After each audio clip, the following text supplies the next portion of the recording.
Welcome back to my channel. ಇವತ್ತು ನಾನು ಮೊಳಕೆ ಕಟ್ಟಿದ್ದ ಹುರುಳಿ ಕಾಳಿಂದ ಪಲ್ಯ ಮಾಡ್ಕೊಳತ್ತೀನಿ. ಬರ್ರಿ ಅದನ್ನು ಹೆಂಗೆ ಮಾಡೋದಂತ ನೋಡ್ಕೊಂಬರೋಣ. ಈಗ ನಾನು ಒಂದು ದಿನಕ್ಕೆ ಮೊಳಕೆ ಕಟ್ಟಿಸ್ಕೊಂಡಿನಿ. ಇದನ್ನು ಎಷ್ಟು ಉದ್ದ ಬಂದಾವ ನೋಡ್ರಿ. ಭಾರಿ ಟೇಸ್ಟ್ ಇರ್ತೈತಿ ಪಲ್ಯ. ನೀವು ಒಂದ್ಸರಿ ಮನ್ಯಾಗ ಮಾಡ್ಕೊಂಡು ಟ್ರೈ ಮಾಡಿರಿ. ಒಂದು ಕುಕ್ಕರ್ಗೆ ಮೊಳಕೆ ಕಟ್ಟಿದ ಹುರುಳಿ ಕಾಳು, ರುಚಿಗೆ ತಕ್ಕಷ್ಟು ಉಪ್ಪು, ಅರಿಶಿನ ಪುಡಿ ಮತ್ತು ಹುರುಳಿ ಕಾಳು ಮುಳುಗೋವರೆಗೂ ನೀರು ಹಾಕೋಬೇಕು. ಹಾಕ್ಕೊಂಡು ಇದನ್ನು ಲಿಡ್ ಕ್ಲೋಸ್ ಮಾಡಿ ಒಂದು 4 ವಿಷಲ್ ತೊಗೋಬೇಕು. ಈಗ ನೋಡ್ರಿ 4 ವಿಷಲ್ ಆಗೈತಿ. ನಿಮಗೆ ಚೆಕ್ ಮಾಡಿ ತೋರಿಸ್ತೀನಿ. ಇದನ್ನೇನು ಜಾಸ್ತಿ ಮೆತ್ತಗಾಗೋವರೆಗೂ ಬೇಯಿಸ್ಕೊಳ್ದೇನು ಬೇಕಾಗಂಗಿಲ್ಲ.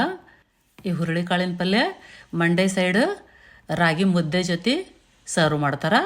ನಾನಿಲ್ಲಿ ರೊಟ್ಟಿ ಜೊತೆ ಸರ್ವ್ ಮಾಡ್ಕೊಳಕತ್ತೀನಿ. ನೋಡ್ರಿ ನಿಮಗೆ ಚೆಕ್ ಮಾಡಿ ತೋರಿಸ್ತೀನಿ.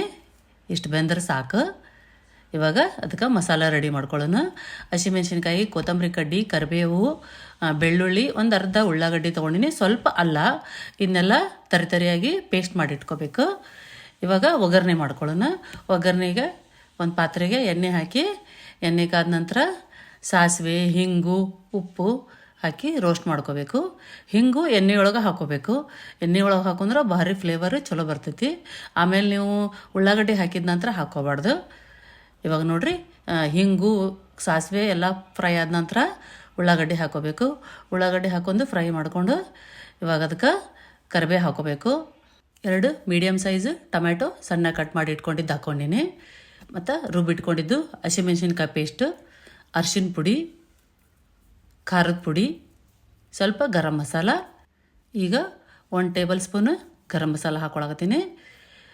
ಒಣ ಖಾರದ ಪುಡಿ ಮತ್ತು ಹಸಿಮೆಣ್ಸಿನ್ಕಾಯಿ ಪೇಸ್ಟು 2 ಹಾಕೊಂಡ್ರೆ ಖಾರಕ್ಕೆ ತನ್ಕೋಬೇಡ್ರಿ, ಭಾರಿ ಟೇಸ್ಟ್ ಇರ್ತೈತಿ. ನೀವು ನೋಡಿಬಿಟ್ಟು ಸ್ವಲ್ಪನ ಹಾಕೋಬೋದು. ಇವಾಗ ಇದನ್ನು ಟೊಮೆಟೊ ಮೆಲ್ಟ್ ಆಗೋವರೆಗೂ ಬೇಯಿಸ್ಕೋಬೇಕು. ಆನಂತರ ಈಗ ಕಾಳು ಮತ್ತು ಹುರುಳಿ ಕಾಳಿನ ಕಟ್ಟು 2 ಸಪ್ರೇಟ್ ಮಾಡಿಟ್ಕೊಂಡಿನಿ. ಈಗ ಅದ್ರಾಗಿನ ಸ್ವಲ್ಪ ನೀರು ಇದಕ್ಕೆ ಹಾಕೋತೀನಿ. ಪಲ್ಯಕ್ಕೆ ಹಾಕೊಂಡು ಇದನ್ನ ಮೆತ್ತಗೋವರೆಗೂ ಬೇಯಿಸ್ಕೋಬೇಕು. ನೀವು ಬೇಕಿದ್ರೆ ಇದಕ್ಕೆ ಹುಣಸೆ ಹಣ್ಣಿನ ರಸನೂ ಸೇರಿಸ್ಕೋಬೋದು, ಭಾರಿ ಟೇಸ್ಟ್ ಇರ್ತೈತಿ. ಈಗ ನೋಡ್ರಿ ನಾನು ಬೇಯಿಸಿಟ್ಕೊಂಡಿದ್ದು ಕಾಳು ಹಾಕೋತೀನಿ. ಹಾಕೊಂಡು ಚಂದಾಗ ಮಿಕ್ಸ್ ಮಾಡ್ಕೋಬೇಕು. ಈ ಹುರುಳಿ ಕಾಳು ಪಲ್ಯ ಇನ್ನೊಂದು ಥರನೂ ಮಾಡ್ತಾರೆ. ಇದನ್ನು ಒಣ ಕಾಳನ್ನು ಕುದಿಸಿ ಮಾಡ್ಬೋದು, ಅದು ಭಾರಿ ಟೇಸ್ಟ್ ಇರ್ತೈತಿ. ಈ ಮೊಳಕೆ ಕಾಳಿಂದಂತೂ ಇನ್ನೂ ಟೇಸ್ಟ್ ಇರ್ತೈತಿ. ನೀವು 2 ಟೈಪ್ ಮಾಡ್ಕೊತ ತಿಂದು ನೋಡ್ರಿ. ನಾನು ಇನ್ನೊಂದು ಥರನೂ ಪಲ್ಯನೂ ಮಾಡಿ ತೋರಿಸ್ತೀನಿ ನಿಮಗೆ ನೆಕ್ಸ್ಟ್ ವಿಡಿಯೋದಾಗ. ಇದನ್ನ ಲೀಡ್ ಕ್ಲೋಸ್ ಮಾಡಿ ಒಂದು 5 ನಿಮಿಷ ಬೇಯಿಸಿದ್ರೆ ಪಲ್ಯ ನೋಡ್ರಿ ರೆಡಿ ಆಗ್ತು. ಇನ್ನೂ ಕುದಿ ಹಾಕತೈತಿ. ಈ ಹಂತದೊಳಗೆ ನಾವು ಒಂದು ಸ್ವಲ್ಪ ಇದಕ್ಕೆ ನಾನು ಗುರೆಳ್ಳು ಪುಡಿ ಹಾಕೋತೀನಿ. ನಿಮಗೆ ಬೇಕಿದ್ರೆ ನೀವು ಕೊಬ್ಬರಿ ತುರಿನೂ ಹಾಕೋಬೋದು, ಹಸಿ ಕೊಬ್ಬರಿ ತುರಿ. ನಮ್ಮ ಉತ್ತರ ಕರ್ನಾಟಕ ಸೈಡ್ ನಾವು ಯಾವುದೋ ಕಾಳು ಪಲ್ಯ ಮಾಡಿದ್ರೂ ನಾವು ಗುರೆಳ್ಳು ಪುಡಿ ಹಾಕೋತೀವಿ. ಗ್ರೇವಿನೂ ತಿಕ್ ಬರುತ್ತೆ, ಮಸ್ತ್ ಟೇಸ್ಟ್ನೂ ಇರ್ತೈತಿ. ಇದಕ್ಕೆ ಲಾಸ್ಟಿಗೆ ಒಂದು ಸ್ವಲ್ಪ ಕೊತ್ತಂಬರಿ ಹಾಕಿ ಸ್ಟವ್ ಆಫ್ ಮಾಡಿಬಿಟ್ರೆ ಪಲ್ಯ ರೆಡಿ ಆಯಿತು. ನೀವು ಮನೆಯೊಳಗೆ ಮೊಳಕೆ ಕಟ್ಸೋದು ಹೆಂಗಂಥೇಳಿ ನಾನು ಹಿಂದಿನ ವಿಡಿಯೋದೊಳಗೆ ಹಾಕಿನಿ. ನೀವು ಬೇಕಿದ್ರೆ ಸುನಂದ ಅಡುಗೆ ಮನೆ ಚಾನಲ್ ಒಳಗೆ ಚೆಕ್ ಮಾಡಿರಿ. ನಮ್ಮ ವಿಡಿಯೋ ನಿಮ್ಗೆ ಇಷ್ಟ ಆಗಿದ್ರೆ ಲೈಕ್, ಶೇರ್, ಸಬ್ಸ್ಕ್ರೈಬ್ ಮಾಡಿರಿ.